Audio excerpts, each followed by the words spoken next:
a nice virtual conversation to figure out how we can help move this community forward. Wonderful. And I'm Aquilyn Kennedy. So thankful for WKRG wanting to be part of this, as are our other media partners. So we're just so very thankful for you all to be here. I'm with NAACP, and I will co-host and help ask some questions of these lovely people. Good afternoon. I'm Robert Clopton with Mobile NAACP. The mission of the National Association for the Advancement of Colored People is to ensure the political, educational, social, and economic equality of rights of all people, and to eliminate race-based discrimination. Anger, sadness, fear, and confusion has led to protests all across the country and all across the world. Protests are fine, as long as we protest peacefully, demand persistently, and fight politically. The protests we're witnessing are a direct consequence of racism, bigotry, violence, and subjugation against Black people that has festered in our country and around the world for a long time. The gruesome murder of George Floyd, shown to the world as he begged for his life, and the subsequent lack of accountability by his assistant officers has set into motion what can only be described as a moment of reckoning for the conscience of our nation. While NAACP received multiple calls daily of complaints, since Mr. Floyd's death, the NAACP has been inundated with calls, questions, concerns about topics ranging from police policies and procedures to accountability. This town hall seeks to shed some light on these issues. Community policing and others, while opening a dialogue between law enforcement and the community. Mr. Floyd's murder is an unspeakable tragedy. Sadly, the brutality administered against the Black community by law enforcement has been an ever-present circumstance. As African Americans and Black people, we are required to have a talk with our sons on how they conduct themselves when in the presence of law enforcement. Most members of law enforcement are great. They respect their duties to serve and protect. However, there are some, very few, without concealment or secrecy, feel privileged to mortally injure Black people and people of color with no remorse. About the talk. Tonight we will have that talk with citizens of Mobile. And I want to thank our panel, great group of leaders in their own professions that are united because they know of the concern that we have in the city of Mobile, and they are concerned with the city of Mobile. So let's move forward. Let's build a platform to close the gap in a widening stream between law enforcement and Black men. Again, panel, thank you. All righty, thank you so much. Now I will introduce the panelists. First, today joining us, we have Mobile's Public Safety Director, Mr. James Barber, Police Chief Lawrence Batiste, Sheriff Sam Cochran, District Attorney Ashley Rich, U.S. Attorney Richard Moore, and NAACP leaders. Thank you, Amber. And we are so thankful, just as President Clopton said, for your participation in this very, very difficult and challenging conversation. But I do want to just double click on one thing that he said. We do love our first responders.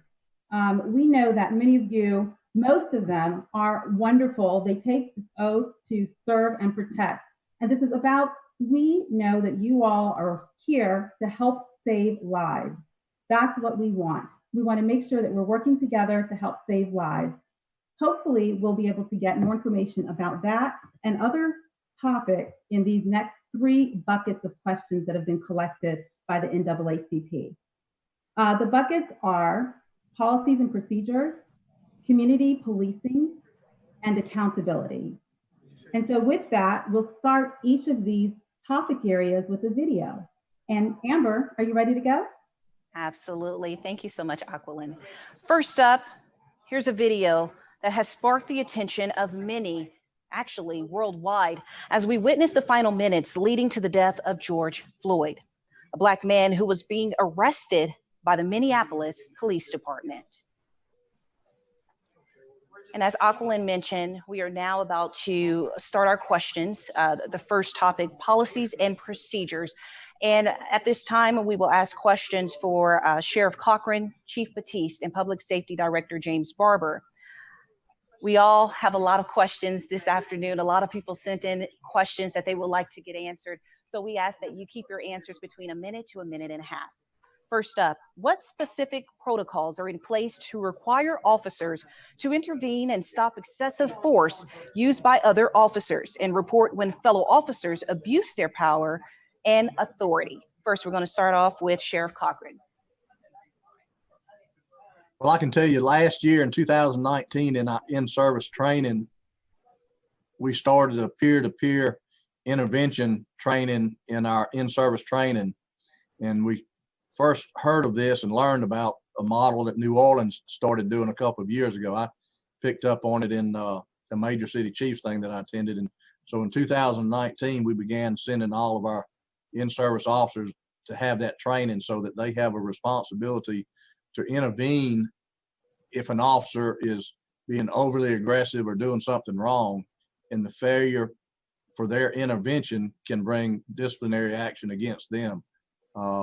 We've also introduced role playing in our training where, you know, we have people role playing and acting out and screaming and filming our officers and stuff like that so that they're accustomed to being able to overcome those attacks or infractions to try to cause an officer to lose their cool.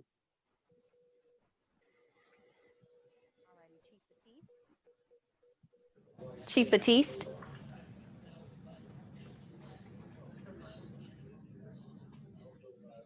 He's going to have to unmic.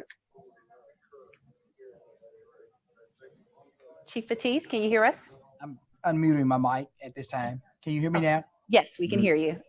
So we too have, as part of our in-service and part of our initial officer training, talked to our officers about making sure that they hold each other accountable as part of their oath to be law enforcement officers.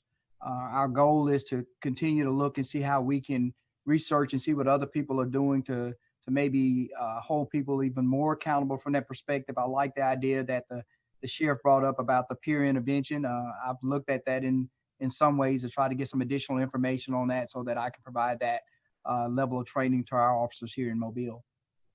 Thank you. Next, we'll have Mr. Barber. Okay, can you hear me okay? Yes, we can. You know, I believe the proof is in the pudding. And so having training and having policies are one thing, but making sure you actually execute and hold people accountable is a totally different issue. And therein is where I think we must practice what we preach. And I'll assure you, and I want to give a shout out to Chief Batiste, that we had an incident here recently to where an officer lost his cool. And we had a supervisor on the scene failed to intervene and de-escalate that situation. So it wasn't just the officer held accountable, but Chief Batiste definitely held that supervisor accountable, who is no longer a supervisor on the Mobile PD. But that case is up on appeal, and so there's not a whole lot we can discuss on it. But that is a very good example of practicing what you preach and making sure you're holding people accountable that are under a duty to take proper action in these circumstances. Absolutely. Thank you so much. Aquilin?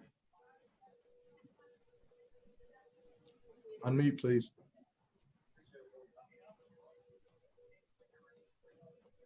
Aquilin? She's unmute. Yeah, she's muted. Aquilin, you're muted. Can you hear us? Thank you. Thank you very much. Thank you very much. Same responders. When officers choke or strangle civilians, it often results in injury or death. Are these tactics allowed in Mobile City or Mobile County? And if so, why? Sheriff Cochran, please. Okay, we certainly do not train to use those holds or choke holds or strangles, and we don't train for it. We teach other techniques of taking someone into custody. Mm-hmm. We can exclusively, in all cases, eliminate them. If you get into a struggle where it's a life or death struggle, then there may be some times when that may be permissible, but we certainly would discourage it, and we look at every incident of use of force to determine whether or not it's justifiable. But it is not part of our training regimen. We discourage it, and only if it's sort of like a life or death type struggle would something like that be overlooked, but it would be examined. But again, bear in mind, anytime there's a physical struggle between a police officer and a suspect, that there's a gun involved in that case, it can get deadly very quick. So that's the best way I know to answer that question. Okay. And Chief Batiste, same question, please. And so as the sheriff, we do not teach a chokehold or a strangulation hold as part of our training process. There have been instances where officer may have had to use a neck restraint in order to get someone to comply with what needed to be done. But again, it is not a procedure that we have taught. I think it has been taken out of law enforcement here in this area for at least 15 years. I think the last time I went through a training process where that was a taught process would have been about 15 years ago. And so our goal is to make sure that our officers use the use of force continuum that we have put in place, and that they are able to justify the use of force that they use. Okay, very good. And Public Safety Director Barber, please. Yeah, this topic has been one of considerable conversation here lately with law enforcement. And as we review that, and I'm going to kind of bounce off of what Sheriff Cochran was talking about, as a less lethal restraint, it's excessive because, and I want to define chokehold or strangulation, which is pressure applied to the front of the throat that cuts off oxygen, so that the oxygen is not only cut off to the brain, it's cut off to the body, and it can lead to arrhythmia and death. And so today in law enforcement, we look at that as it's a deadly force issue, not a less lethal force amount. And I think that's what the sheriff was alluding to. So banning of chokeholds or strangulation where the air is cut off is something that probably is and should be incorporated in the rules manual as far as law enforcement in less lethal situations. Okay, thank you. Awesome, thank you. And one last question before we go to our next topic. Are officers retrained and recertified in using non-lethal force, proper de-escalation and apprehension techniques that will ensure Black suspects live through their encounters with police officers just like all the other suspects do?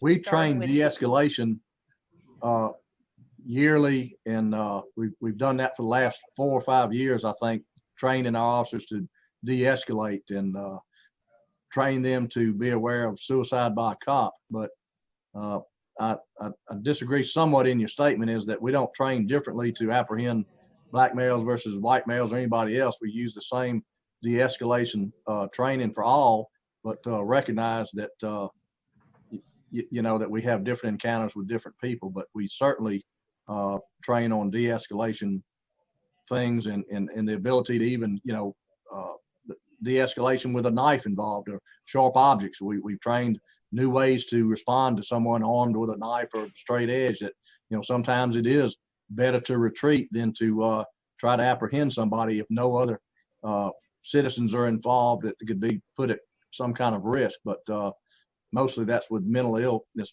people that act that way. And if you give them enough time and space, sometimes the situation will work itself out, both whether they're armed or whether they're just acting out or something. We still try to de-escalate. Chief Batiste?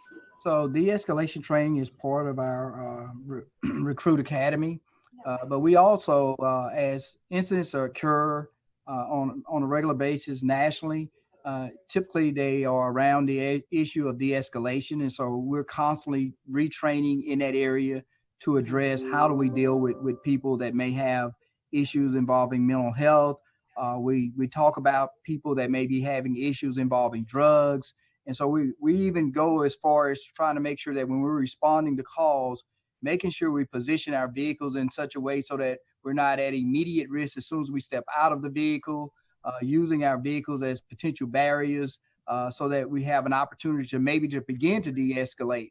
There have been often times when officers have pulled up and before they could even get out of the car, there's not even a chance for them to de-escalate a situation. So the goal is, as we train, to look at things that we can do differently to try to make sure that we can at least create an atmosphere of de-escalation, but realizing that the other party involved has a role in that process, and we need them to again to be thinking about what they can do to help us de-escalate. Thank you. And last, James Barber. Yeah, alluding to what the sheriff was telling you, teach de-escalation tactics, even to the extent of tactical retreats, which is in a case of somebody with an edged weapon, not posing an immediate threat, but making sure we get at least 21 foot or better distance between us and them so that we have better reactionary time to choose other less lethal options. I'll also bring up at this point that officers are trained on a use of force continuum, and that starts from the presence, verbal commands, to physical control, when it's appropriate to use something like pepper spray versus tasers, when a baton would be appropriate. But officers are also trained to use or exhaust all other reasonable, safe alternatives before resorting to lethal force, and lethal force being defined as force that could cause serious injury or death. And so, again, very good questions, and a lot of these being discussed by law enforcement today. All right, thank you. Now we are moving to community policing.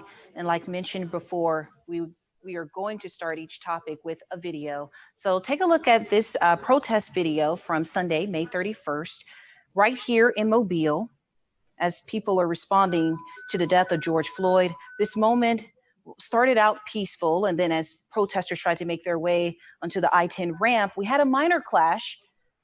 Definitely was there during that entire process as protesters were trying to make their way on that ramp. But that's just to give you a little perspective of what we experienced here in Mobile. So that's starting off with our first question. What is the departmental policy on officers who have a history of excessive force, especially when that force has not been administered equally? Let's start off with Chief Batiste. And so the MPD's policy has been that we take each case on its own merit, each officer on his or her particular instance that we're dealing with. And the ideal is to look at use of force. We have what we call a early intervention program, that if we have an officer exhibit signs of maybe using excessive force over a period of time, that we could have that officer enter the EAP program. We're always looking, there are a number of things that can trigger that as well. I mean, it can be how many tickets the officer may be writing in a particular month. There are so many different things that can trigger us looking at an officer or his behavior and how he interacts with the community. And so our goal is to always be looking at how we can see what would be telltale signs of us needing to maybe engage that officer and maybe see if there's something that we need to do to try to get that officer back on track. But we certainly hold the officers accountable for their behavior. And again, we don't always discuss what the outcome has been in a situation, but we've always held officers accountable for their behavior as it relates to use of force within MPD. Mm-hmm. Thank you so much. Sheriff Cochran?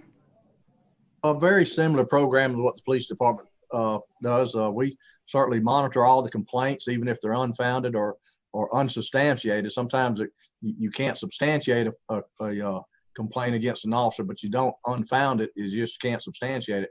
So when you see an officer has a similar number of unsubstantiated complaints, they begin to develop you start beginning to think there's something to it. And so then we would intervene and take more aggressive action and look at the situation closer and call the officer in for counseling and just get their attention that we're beginning to believe these. And if you're making these mistakes, you've got to curtail it. But of course, if it is a founded complaint, then we take disciplinary action or corrective action. It could be the officer either did not know what he was doing was wrong, or if he was willfully doing something wrong, depending on the seriousness of it is, of course, we would terminate them or suspend them or take some type of action like that. But we take all complaints serious. And I've learned in this business, the most ludicrous type complaint you think you could believe, you better investigate, because sometimes they'll surprise you and they'll turn out to be true. All righty. Thank you so much. Next, Public Safety Director James Barber. Yeah, and to piggyback off what's already been told is that, one of the things, and again, we're constantly having to make sure, and I find out from doing a lot of these meetings that a lot of people really don't understand what we're saying when we're talking about certain topics. So I like to define them. Excessive force means that the officer has used too much force for that particular incident. In other words, there were other safe alternatives that were less likely to cause injury that could have been used. And so that's excessive force. When we talk about early intervention, we're talking about the excessive use of force. And so in those situations, we're looking for that officer that's used force and maybe lawfully and appropriately, but he's using it more often than other officers in similar assignments, similar areas are using it. And so those are usually some of the warning signs we look for on that training and de-escalation has not taken place, and maybe they are more of a candidate for that. But I think all agencies, it really began in Miami with these early warning or early intervention systems to be able to get to a situation or to an officer before something happens, like you saw what happened in Minneapolis. And this question, I also like some of our other panelists to weigh in. Let's first start off with District Attorney Ashley Rich. What do you think about this particular question? I think that both the Mobile Police Department, the Sheriff's Department, and in particular, all of our law enforcement agencies, they have internal procedures in place where they review citizen complaints that an officer has used excessive force. And upon their review, if the police department determines that there has been excessive use of force to the level that rises to a crime, then they turn that over to our office and we initiate charges, and that case goes to the grand jury. So that's the procedure as it stands right now. And we do get complaints. And we look at those complaints, and if the police department brings us a complaint for charging a police officer for whether it's excessive use of force or any type of criminal violation, we file charges against anyone who is in charge or who is responsible for violating the law, whether it's a law enforcement officer or not. All right, thank you. And U.S. Attorney Richard Moore, what do you have to say about this particular question? Well, good evening. And first, let me say thank you to NAACP and WKRG for holding this forum. I think it's very timely and useful. We may end up talking about this more in a second, but if there is an allegation that an officer, whether it's a police officer in the Mobile Police Department or a deputy sheriff, for example, has used excessive force and has violated the civil rights of a citizen. And that's really the trigger for the federal government, for the U.S. Attorney's Office and for the Civil Rights Division in Washington. Then the FBI will make a decision in conjunction with my office about whether or not there should be a preliminary investigation. And that then goes to the Civil Rights Division, and there's further consultation with them. What you're seeing in Minneapolis, for example, right now with the unfortunate and horrible death of George Floyd is an example of how that works, with the U.S. Attorney's Office working closely with the Civil Rights Division there in that case. All right, thank you. And really quick before I pass things on to Aquilin, as you see, I have my iPad now, and we are following you guys on Facebook Live. If you have your questions, please leave them in the comments section. And at the end, after we get all our questions out, we will revisit those questions that you guys are asking via Facebook Live. Aquilin? Absolutely. And so just to let you know, by the way, we had over 50 questions for this hour. You all know we can't fit 50 questions in an hour. So we did as many as we could, but I'm very happy to hear that, Amber. So if we are able to include some new questions, that would be great. The second question is for everyone. Are specific steps being taken locally to prevent what happened to George Floyd or Breonna Taylor or any number of countless other victims? Anything specifically that's being taken in response to what's happening now? I'd like to start with, who would like to start? I'll start with that. MPD, we run at least 2 academy classes a year. And one of the things that I guess I'm proud of, and I guess the fact that as we train new recruits, we are putting them in situations when they swear that oath to be law enforcement officers, that they have an ethical standard to uphold, not just for the people of this community, but also holding their co-workers accountable for their behavior.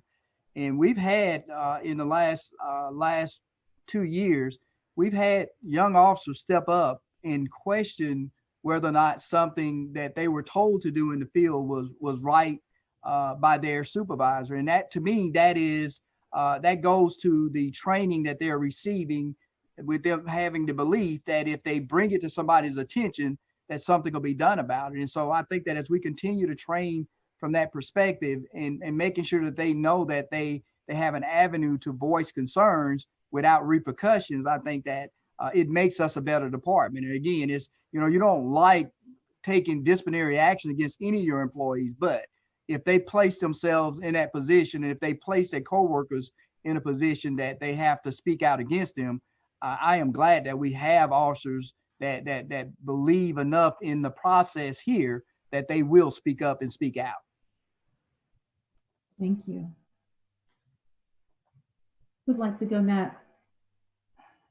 Well, I would say the same thing. The question about what are we doing to prevent it, I think it's incorporated in our training and our rules and regulations. It's already there to prevent something that happened like in Minneapolis. But we continually stress and go over it over and over in our training. And in the Mobile County Sheriff's Office, every deputy sheriff goes through in-service training for a week every year.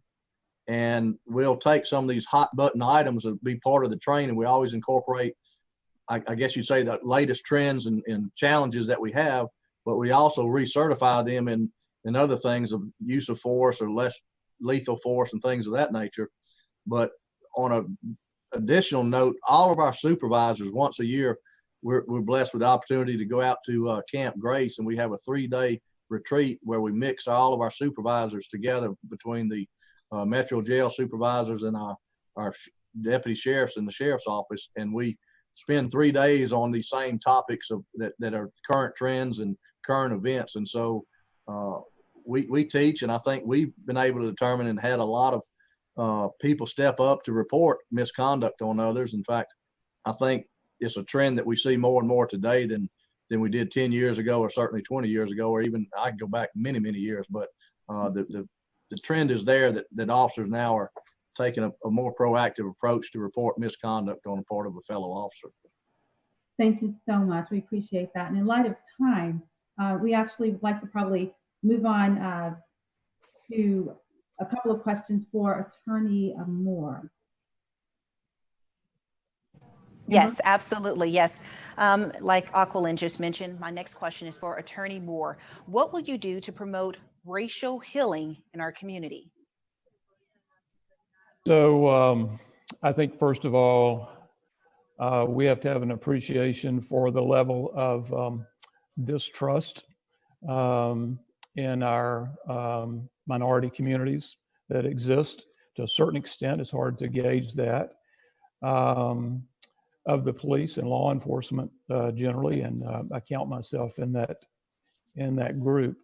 And so because there's been this breach of trust between law enforcement and certain segments of our population in our district, we need to figure out how to listen to each other.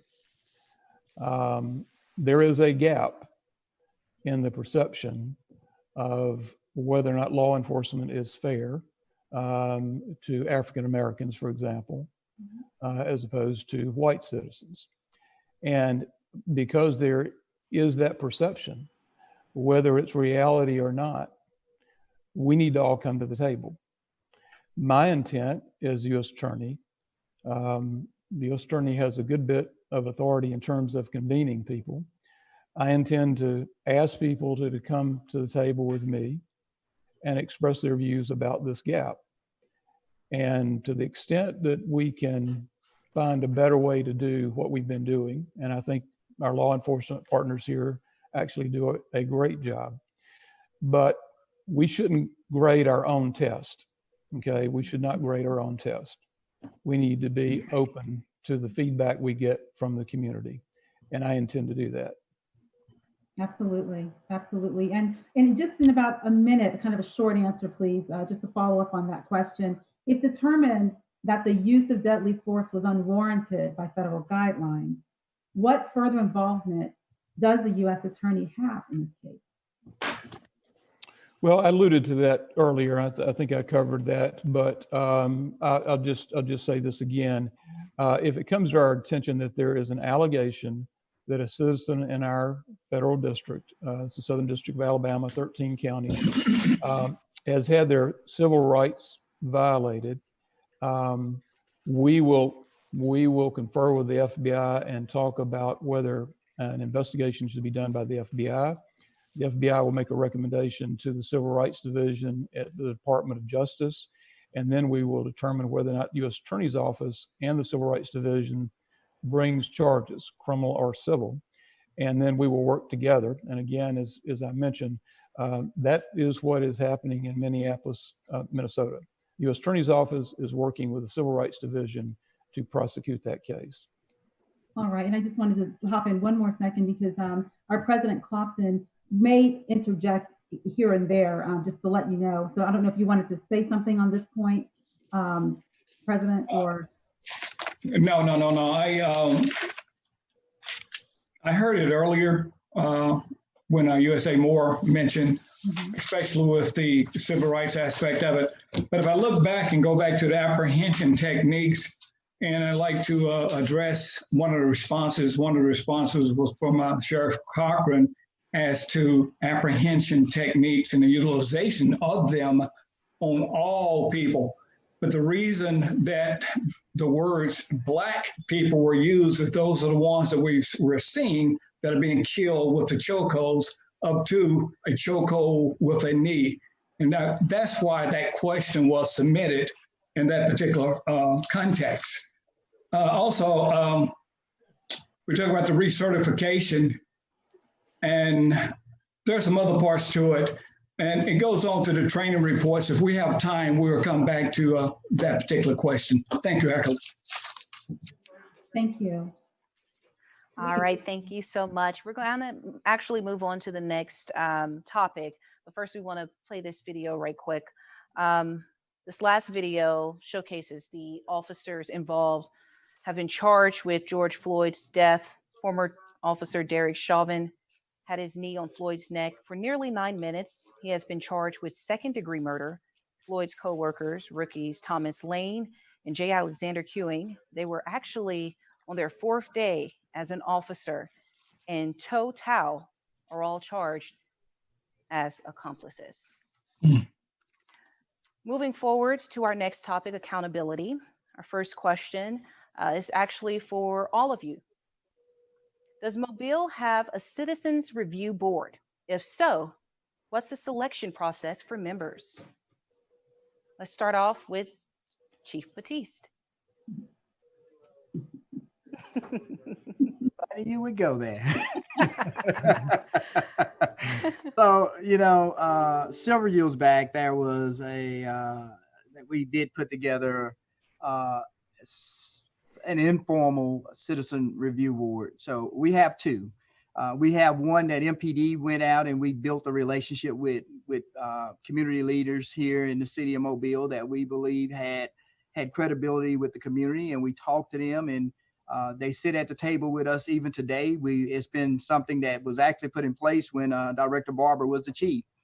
But we still maintain that relationship with that group of individuals simply because it gives us an opportunity to leverage our ability to reach out to the community in difficult times like we're dealing with right now, to make sure that we have an idea of what the pulse of the community happens to be, to make sure that the legitimacy of who we are as a department is being shared beyond the department by people other than us. And then, of course, ultimately is we're not always grading our own tests, as the U.S. Attorney Moore said. We're getting feedback from the community about how we're doing and what we're not doing.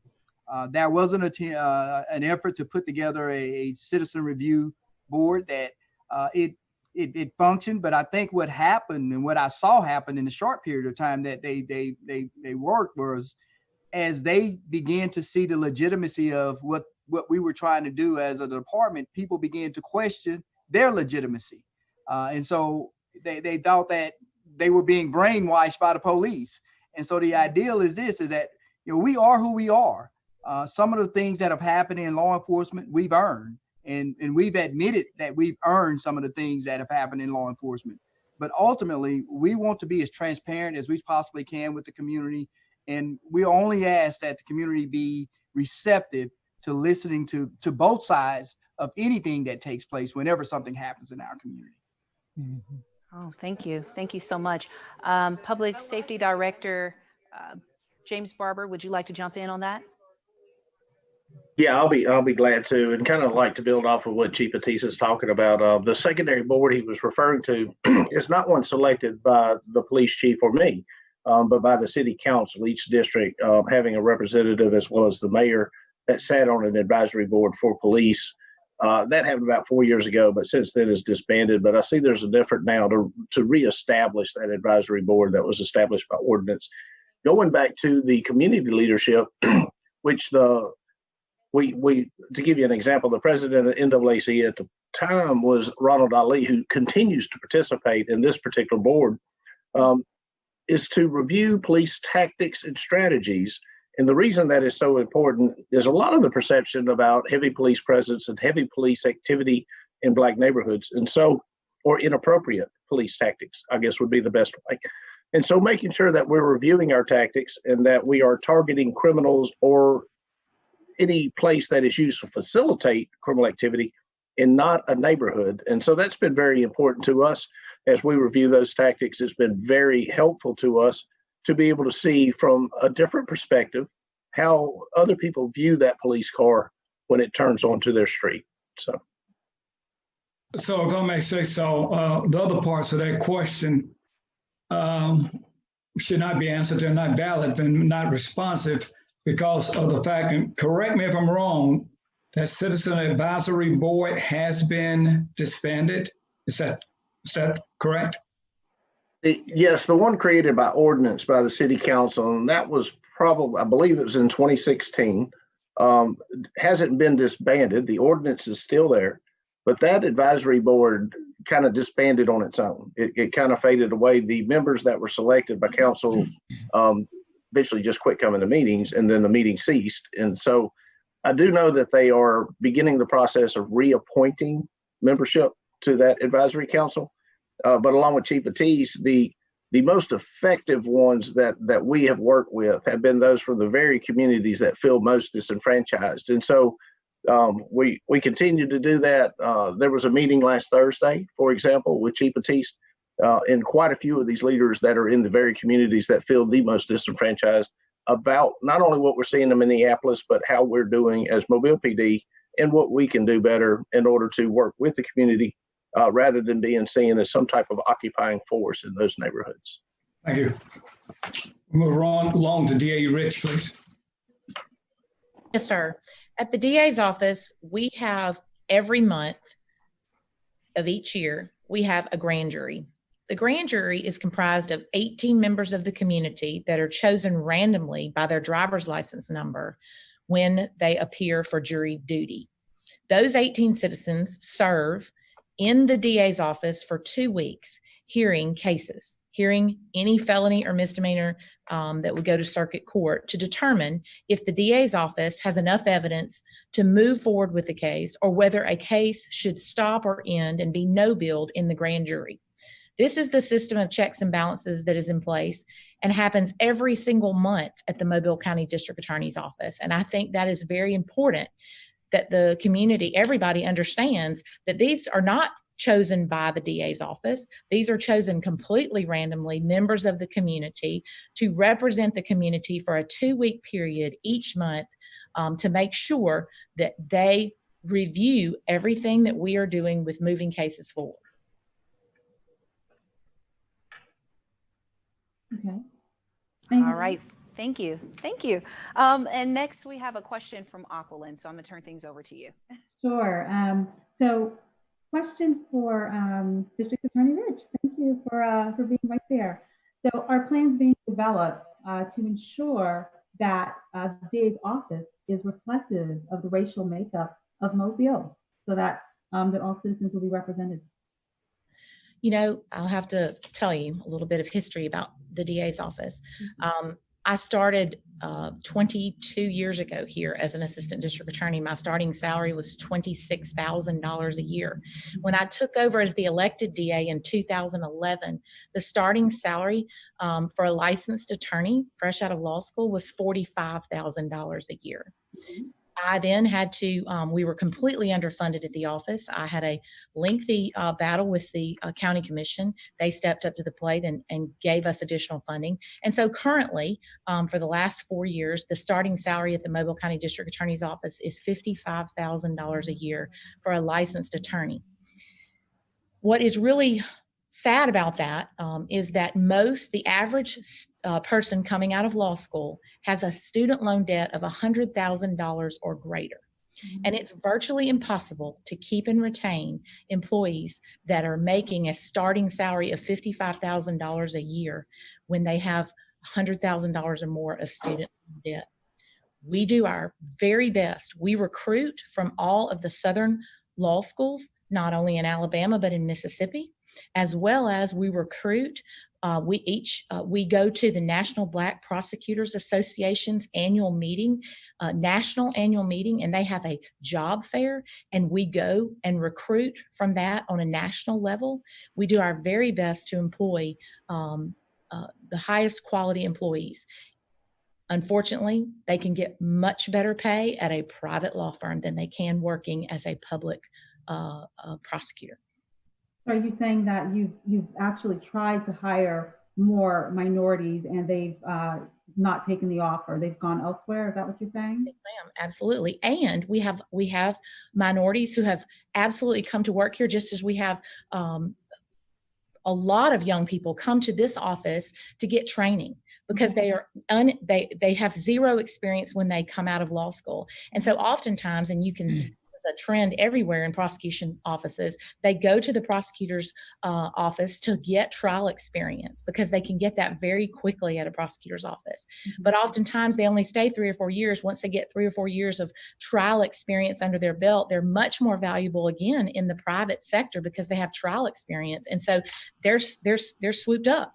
And I'm a training ground, unfortunately, for a lot of lawyers, especially young lawyers in our office. But we do our best to recruit African-American candidates every day, and we will continue to do that. Please do. We appreciate that. Please do. Amber? All right, thank you. My last question for this particular topic. Last week, protesters were arrested. During the bail process, they were informed that the computers were down, so they had to remain in jail an extra day. What can be done to prevent this from happening again in the future? Let's start off with Sheriff Cochran. Well, first off, that's not true. The reason they remained in jail, not because of the computer, but because the city magistrates wanted to have their own bond hearing rather than a preset bond. So they were held over in jail until such time as they appeared before the judge. The judge then set bonds on them. And when the bonds were set, if they had a bonding company that wanted to make the bond, then they were allowed to bond out. But we did have a computer glitch during that time. We had to work manually, but it did not prevent someone from having a bond. They were not given a bond because the magistrates wanted the people that were charged with civil disobedience to appear before them. And that did not occur until Monday and Wednesday when the city magistrates hold court. Sheriff, it's Robert Clopton. Is that a normal procedure for the magistrate to demand that? I would say not a normal procedure. It doesn't happen very often, but it can happen. And so in the course of, and of course the DAs involved here can speak to the legal manufacturers, but when someone is arrested, they can be held for up to 72 hours without any kind of bond whatsoever. And in this case, they were not held that long. But I think because some of them that had been arrested for violating the law had been at a protest, I think that they may have thought there being protesters would be able to get arrested, come to jail, and make a quick bond and get out. And that just did not happen. But it had nothing to do with the computer glitch, and we were not holding anybody unlawfully. We were just holding them for the magistrates. With all due respect, well, I'll hold that question for later, maybe a comment. We're running out of time. I'm sorry. Thank you. Mr. Clopton, can I jump in on this? Yes. Okay, and again, Public Safety Director, this actually came about, if you remember when the COVID-19 stuff all started, we actually were trying to avoid any kind of custodial arrest, and we actually tried to do that during civil disorder as well. And so we created a summons, more catch and release type process for nonviolent felony or misdemeanor issues. And during the disorder that we were seeing throughout the country and here in Mobile, it was me that had those discussions with the courts that we were going to bypass those protocols on the civil disorder cases, because the last thing we wanted to do is have somebody that's throwing at the police or willful destruction of property be returned right back into the crowd that's in continuing to agitate. And so we did ask in the Alabama Rules of Criminal Procedure, and I think the district attorney can weigh in on this, it is required upon us that anybody that is arrested has to have a court appearance within 72 hours in front of a judge. And so rather than use the summons or use any ticketing or catch and release type process, in order to make sure we were able to maintain order, we did ask that we require a court appearance in front of a judge so that conditions of release can be set and that a bail would be given at that point. And so the rest of the city, non-disorder related, is still in the summons, or we try to avoid. But on the civil disorder side, we did require court appearance within 72 hours. I think most of them actually occurred in 48. And they have both cited the law correctly, so there's really nothing that I can add to that. Okay, thank you very much. Can we go on down to general questions? We have two questions that under the general questions that we need to, they have been requested again. And so we need some closure there.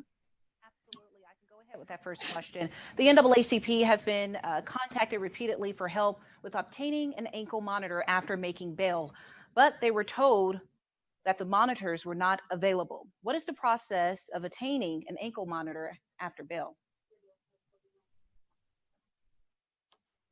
I can say that that is a process that the defendant has told to report to either community corrections or state probation office. And it is the community corrections officer or the state probation officer who's responsible for setting that up once it's ordered by the court that someone be placed on an ankle monitor. And they are the two entities that monitor ankle monitoring within our community. Okay, thank you. And one last question, maybe you can answer this, Ms. Rich, but why do we currently have a waiting list for ankle monitors? That is definitely a question I cannot answer. I was told that ankle monitors were not being placed on anyone due to COVID-19.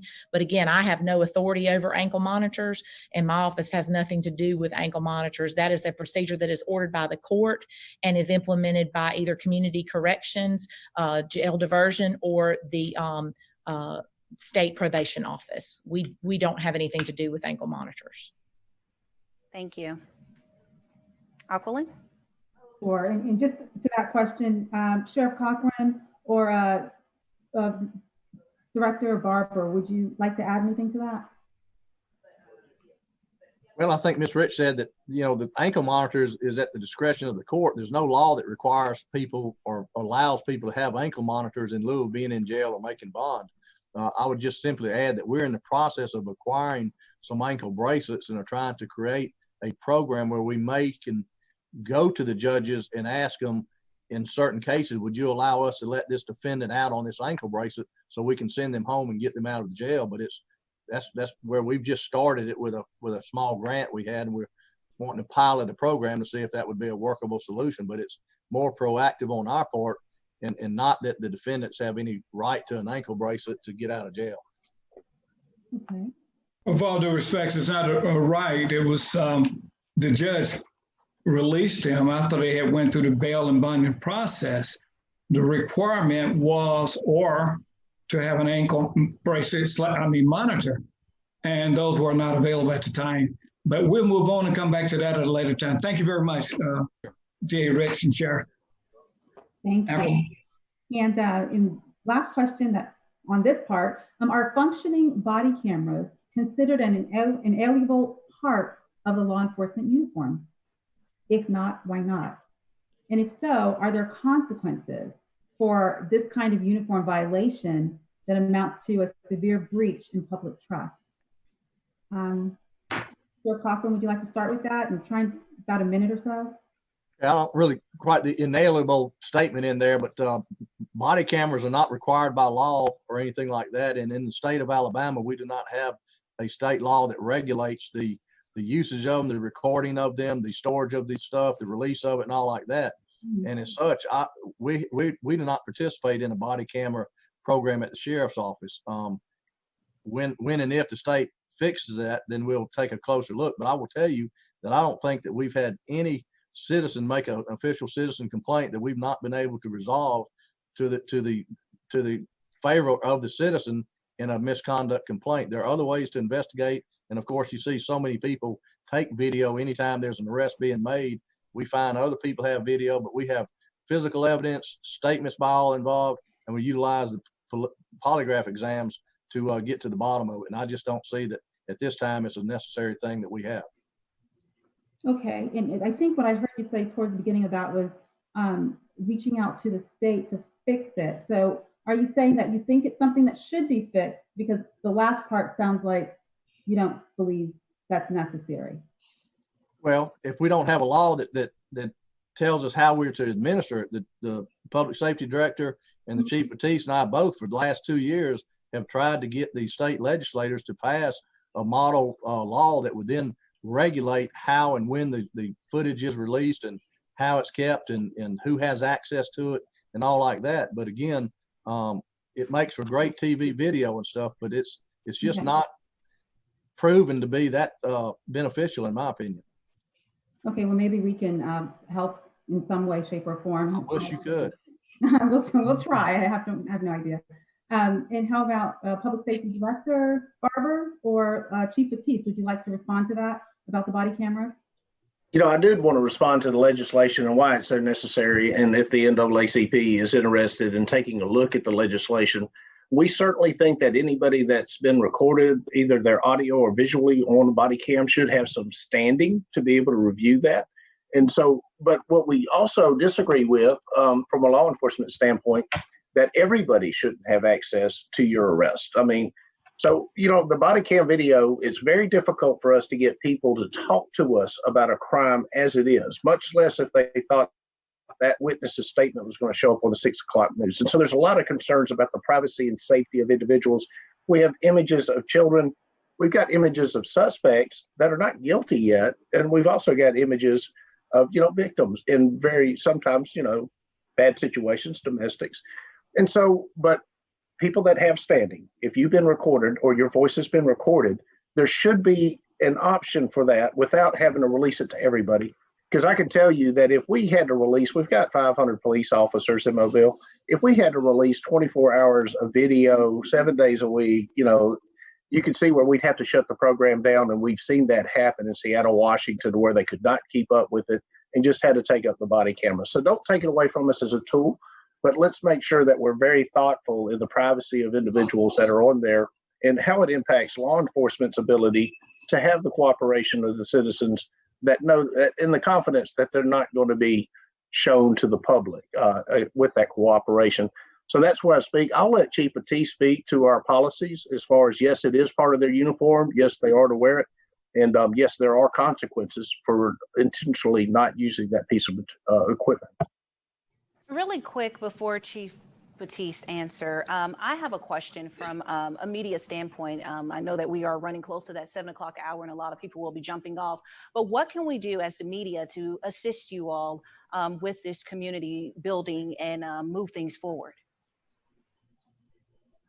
I mean, I'll take that on. I mean, one of the things you're doing is you are doing it. What we need are dialogue, not rocks and bottles, and we need to all learn to sit down and instead of talking about each other, instead of talking at each other, to really sit down and have dialogue to where we talk to each other.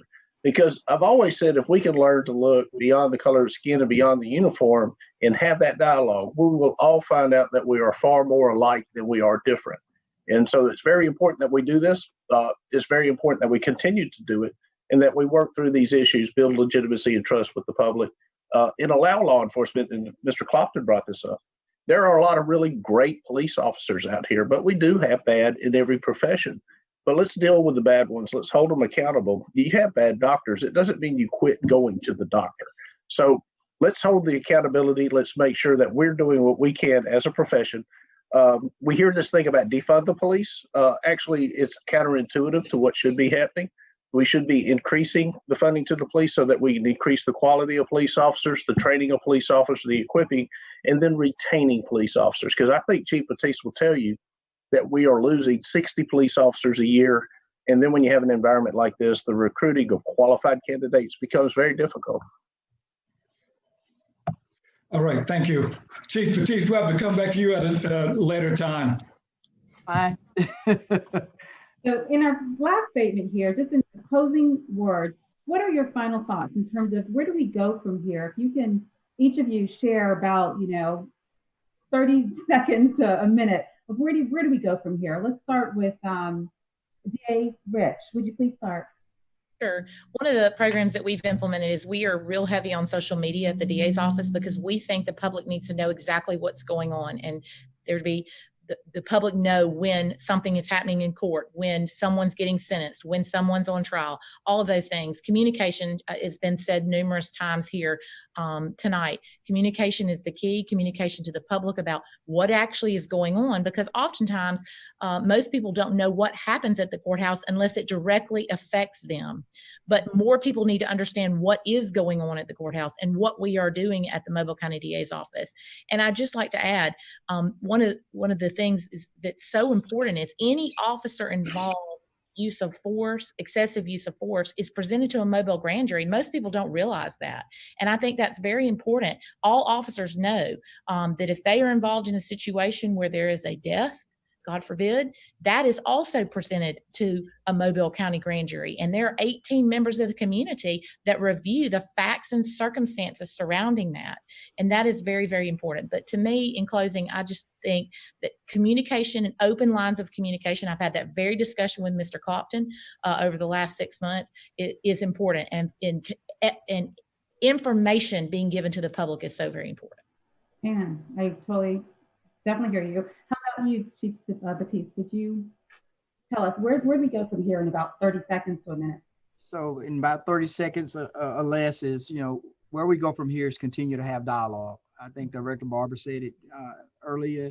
We need to continue to communicate with one another. We need to make sure that we're listening twice as hard as we're talking, making sure we're hearing what the people that are sitting across the table or in the room with us are saying, and not be trying to give them an explanation before we even hear what the concern happens to be. And so that's what we're going to continue to do here at MPD. We're doing everything we can to make sure that people that want to ask questions have a forum and a platform to ask questions.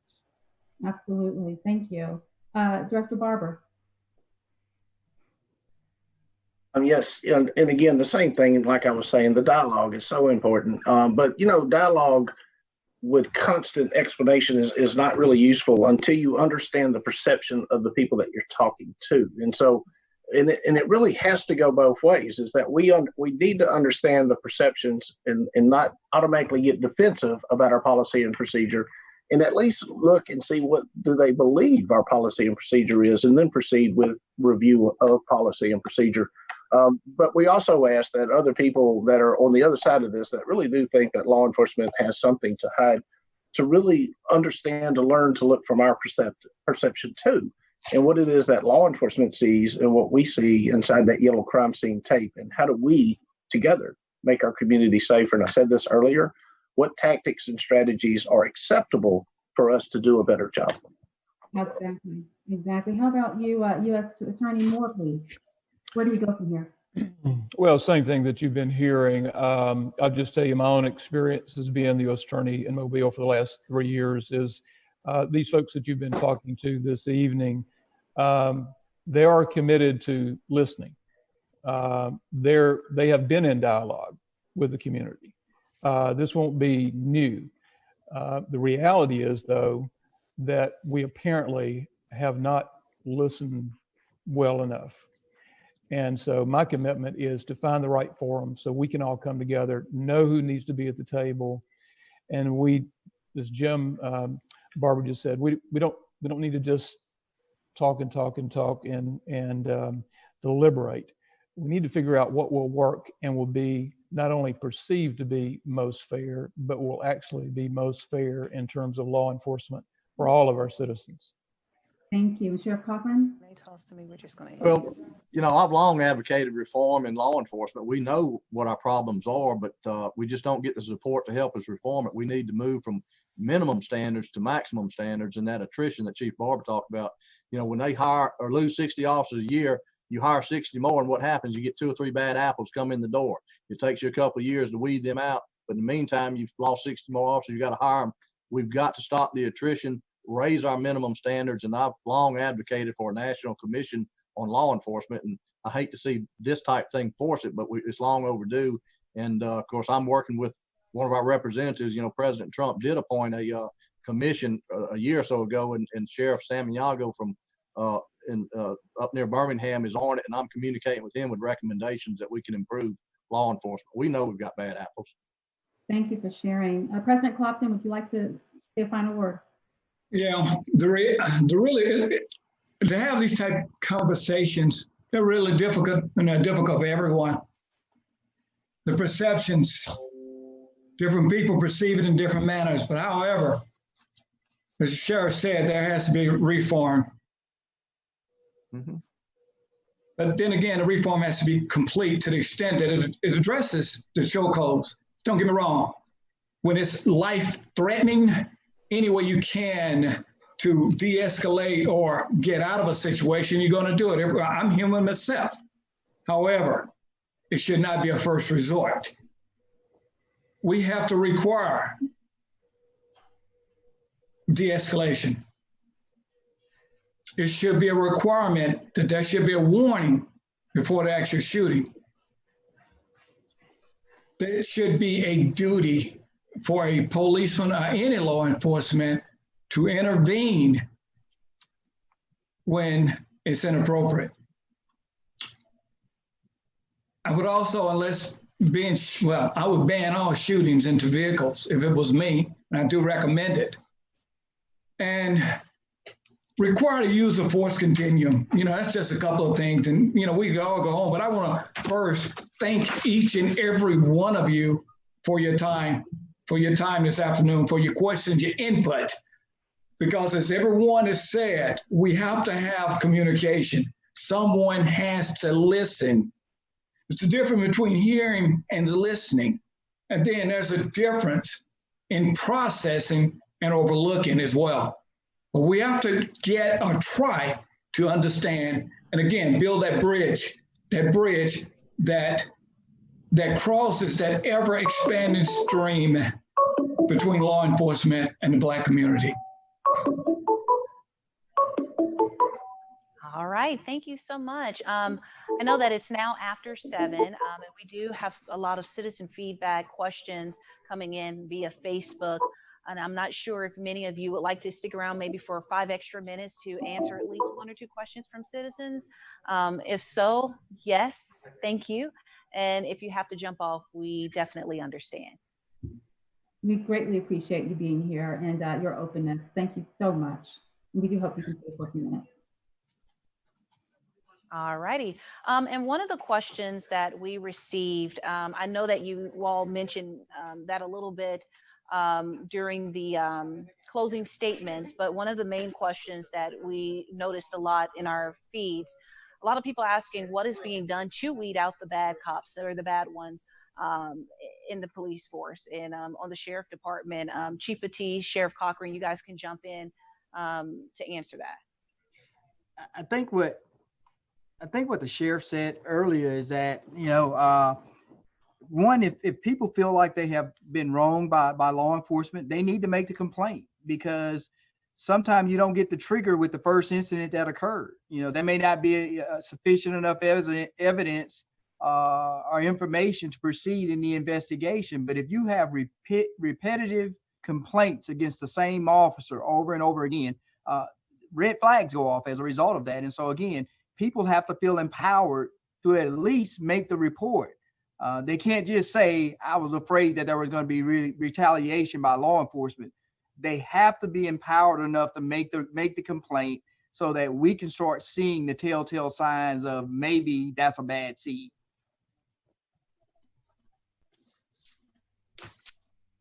Sheriff Cochran? Yeah, I agree with Chief Batiste. It's important to report it to us, even if the first time we can't take any action, because it certainly shows red flags. And the old adage, if two people have the same complaint and those two people don't know each other, and it's the same complaint on the officer, well, that starts to tell us there's something to it.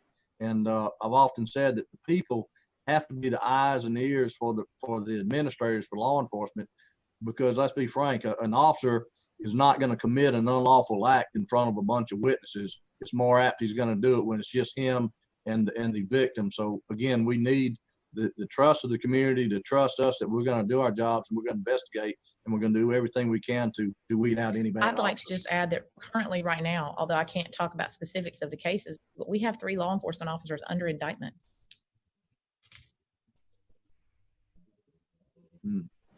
One question, another question that we have, all of the policies that you guys mentioned today, how can that be available for the public? How can the public have this information instead of waiting for a virtual town hall like this to get this information?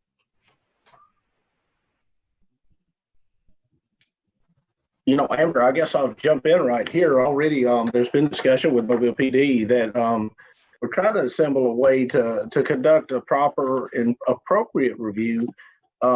President Clopton hit on a lot of the issues currently being discussed, but it's all under the tagline of 8 can't wait. And so shooting in occupied vehicles, banning chokeholds. And I think that there is time now that we need to sit down and review MPD policy and make sure that our use of force policy, and I think that's one everybody is most interested in, is the use of force policy. We have certainly a lot of policies, but yeah, I think that review process, as long as we're not revealing certain tactics and strategies, I think that we can talk about policy in general of the police department and law enforcement and professional law enforcement. All right, Amber. All right, I'm we gonna, have, oh, sorry. Go ahead, Aquilin. No worries. I'm going to hop in here for just a second because I have someone very important to me who has been listening as well. Perfect. And thank you. Ask one question. His name's Robert Kennedy Jr. Hi. Hey, good evening, everybody. How you doing? Good. So I've been listening to this conversation for the last hour, and if I had not grown up between Mobile and Pritchard, I would be leaving with the impression that we have rainbows and unicorns.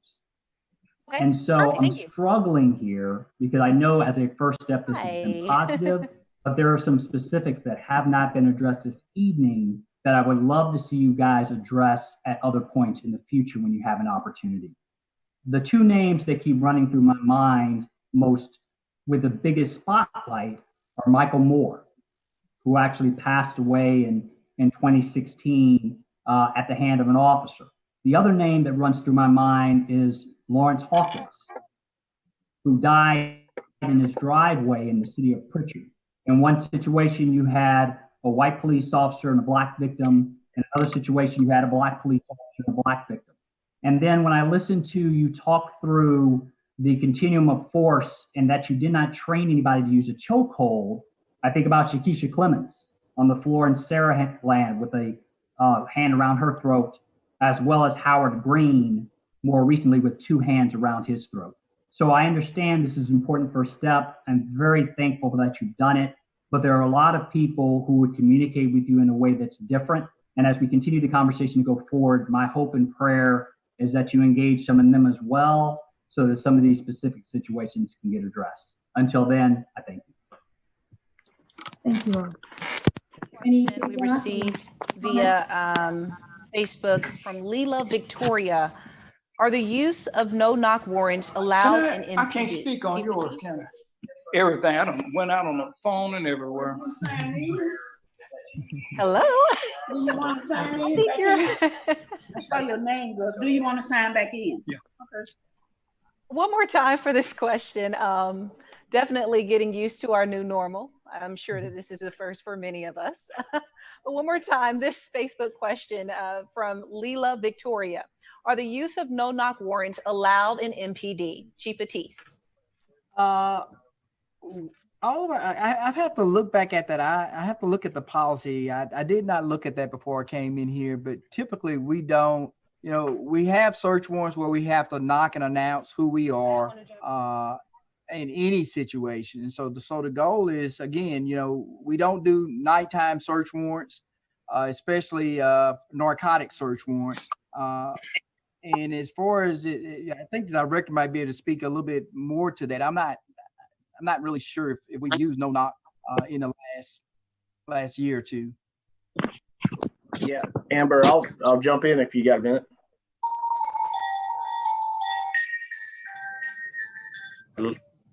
Yes, you're up. Okay. No knock warrants. MPD doesn't issue no knock warrants. They're actually issued by the court, and so to be executed by law enforcement. And so the threshold, the vast majority of warrants will not meet the threshold for no knock warrants. Just because we're executing a search warrant, say on an armed drug dealer, they will not give you a no knock warrant. There has to be reasonable cause to believe that the suspect inside is very dangerous and armed and is likely to use deadly force to repel an entry. So it's a very high threshold, incredibly high. And I can't say that we haven't used them, but it's been a long time. And again, that is a test the courts have for us on whether or not they will issue a no knock. But I will add to you, no knock warrants are very dangerous for police as well as the suspect. And so only in extreme cases do we use or ask for no knocks. All right. I've not seen a no knock warrant in years, to be honest. Now, I don't review all search warrants. That is a function of the court. But I do see the search warrants after they've been executed and they're part of the file. And I cannot remember seeing a no knock warrant in at least the last 18 months.